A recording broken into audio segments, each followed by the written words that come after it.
کہ امام بخاری رحمۃ اللہ علیہ نے طلباء اور طالبات کو ایک وظیفہ بتایا. وظیفہ بتانے سے کیا مراد؟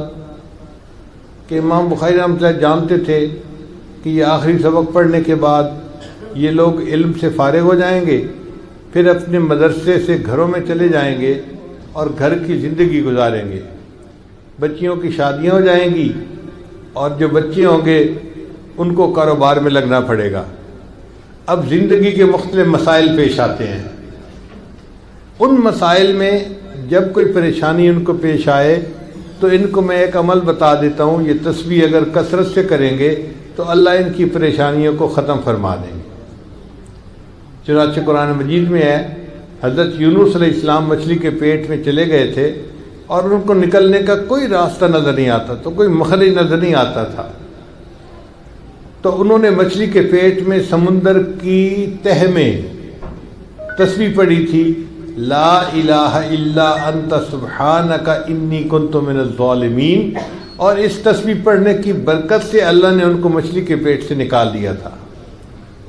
قرآن مجید میں اللہ فرماتے ہیں فلولا انہ کان من المسبحین، اگر یونس علیہ السلام میری تسبیح بیان نہ کرتے للبث فی بطنہ الی یوم یبعثون، تو وہ قیامت تک مچھلی کے پیٹ میں ہی پھنسے رہتے، نکل ہی نہیں سکتے تھے.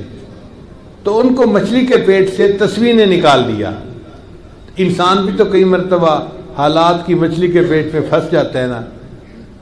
مثال کے طور پر ایک بچی عالمہ بن گئی، اب گھر آ گئی ہے، اب ماں باپ رشتے کے انتظار میں ہیں مگر رشتہ نہیں آتا. 1 سال گزر گیا، دوسرا سال گزر گیا، تیسرا سال گزر گیا. اب بچی حالات کی مچھلی کے پیٹ میں پھنسی ہوئی ہے.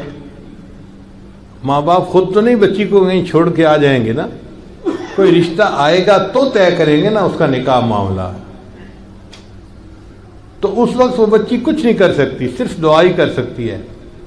تو امام بخاری رحمۃ اللہ فرماتے تھے، چاہتے تھے کہ یہ بچی اگر تسبیح کثرت سے بیان کرے گی تو اللہ تعالیٰ تسبیح کی برکت سے حالات کی مچھلی کے میٹ سے اس کو نکال دیں گے، رشتہ آئے گا اور اس کی شادی ہو جائے گی اور اللہ اس کی مشکل کو آسان کر دیں گے. ایک اور بچی ہے، اس کی شادی تو ہو گئی لیکن بیٹیاں ہی بیٹی ہوتی جاتی ہیں. اب ساس کہتی ہے کہ میں نے تو بیٹے کی دوسری شادی کر دینی ہے. چنانچہ بچیاں پریشان ہوتی ہیں.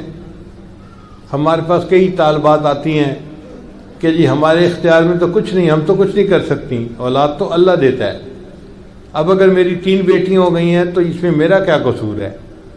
لیکن ساس نے دھمکی دے دی، اب اگر 4تھی بیٹی ہوئی نا تو بس میں نے شادی تمہاری خامن اپنے بیٹے کی کروا دینی ہے، تم اپنے گھر جانا. اب بچی پریشان ہوتی ہے، مچھلی کے پیٹ میں پھنسی ہوتی ہے، کیا کرے؟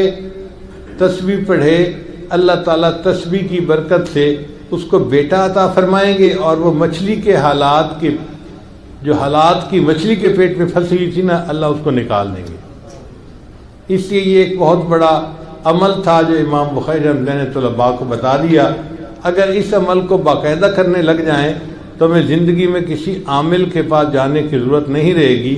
اللہ تعالی ہمیں پریشانیوں سے، مصیبتوں سے محفوظ فرمائے اور ہمیں اپنی رضا عطا فرمائے. وآخر دعوانا ان الحمد للہ.